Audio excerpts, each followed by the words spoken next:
Welcome to new TV Telugu. ఇప్పుడు AP top 10 చూద్దాం.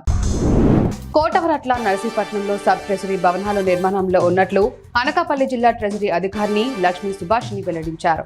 Kotavaratla sub treasury కార్యాలయంలో ఆమె మాట్లాడుతూ ఒక్కొక్క భవన నిర్మాణానికి 75 లక్షల రూపాయలు మంజూరైనట్లు తెలిపారు.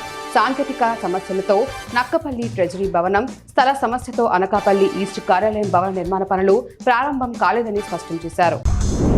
కోనసీమ కేంద్రం అమలాపురంలో కేవీపీఎస్ దళిత ప్రజా సంఘాల ఆధ్వర్యంలో నిరసన కార్యక్రమం జరిగింది. ఈ కార్యక్రమంలో వ్యవసాయ కార్మిక సంఘం రాష్ట్ర ఉపాధ్యక్షులు కారం వెంకటేశ్వరరావు మాట్లాడుతూ డాక్టర్ బిఆర్ అంబేద్కర్ ను పార్లమెంట్లో అమిత్ షా ఎగతాళి చేసి అహంకారంగా మాట్లాడడం అహంకార చర్య అన్నారు. అమిత్ షా బేషరతుగా క్షమాపణ చెప్పాలని డిమాండ్ చేశారు. రాజపాలెం మండలం కొండమూడు గ్రామంలో మండల ఎస్ఐ వేణుగోపాల్ ఆధ్వర్యంలో ద్విచక్ర వాహనాల తనిఖీలు చేపట్టారు. ఈ కార్యక్రమంలో ఎస్ఐ మాట్లాడుతూ ఉన్నత అధికారుల ఆదేశాల మేరకు తనిఖీలు నిర్వహిస్తున్నామని పేర్కొన్నారు. వాహనదారులు హెల్మెట్ ధరించకపోవడంతో చాలా మంది రోడ్డు ప్రమాదంలో ప్రాణాలు కోల్పోతున్నారని, హెల్మెట్ ధరించి వాహనాలు నడపడం వలన తలకు ఒక రక్షణ కవచంగా ఉపయోగపడుతుందన్నారు. రాష్ట్రంలో 1.20 లక్షల దొంగ పెన్షన్దారులున్నారని ఏపీ స్పీకర్ అయ్యన్న పాత్రుడు సంచలన వ్యాఖ్యలు చేశారు. ఆయన విశాఖలో ఓ కార్యక్రమంలో పాల్గొన్న ఆయన మీడియాతో మాట్లాడుతూ దొంగ పెన్షన్దారులతో ఏడాదికి 1,440 కోట్ల రూపాయలు, 5 ఏళ్లకు 7,200 కోట్ల రూపాయల నష్టం వాటిల్లుతుందని చంద్రబాబుకు చెప్పారు. ఎవరేం అనుకున్నా లెక్క చేయని స్పీకర్ అయ్యన్న పాత్రుడు సంచలన వ్యాఖ్యలు.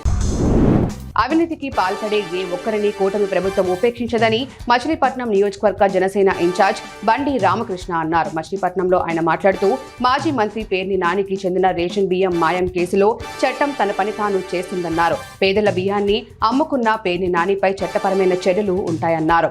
మాయమైన బియ్యానికి డబ్బులు చెల్లించినంత మాత్రాన తప్పించుకోలేరన్నారు. విజయనగరం నగర పాలక సంస్థ ఔన్నత్యాన్ని ప్రతిబింబించే విధంగా రూపొందించిన లోగోను నగర మేయర్ వెంపటాపు విజయలక్ష్మి, కమిషనర్ పల్లి నల్లనయ్య ఆవిష్కరించారు. నగర పాలక సంస్థ సమావేశ మందిరంలో జరిగిన సాధారణ సమావేశంలో టేబుల్ అజెండాగా పొందుపరిచిన లోగో ఎంపికపై జేవీరి సత్యనారాయణ రూపొందించిన లోగో ఉత్తమమైనదిగా భావిస్తూ సభ్యులందరూ ఏకాభిప్రాయం వ్యక్తం చేశారు. దీంతో సమావేశం అనంతరం లోగోను ఆవిష్కరించారు.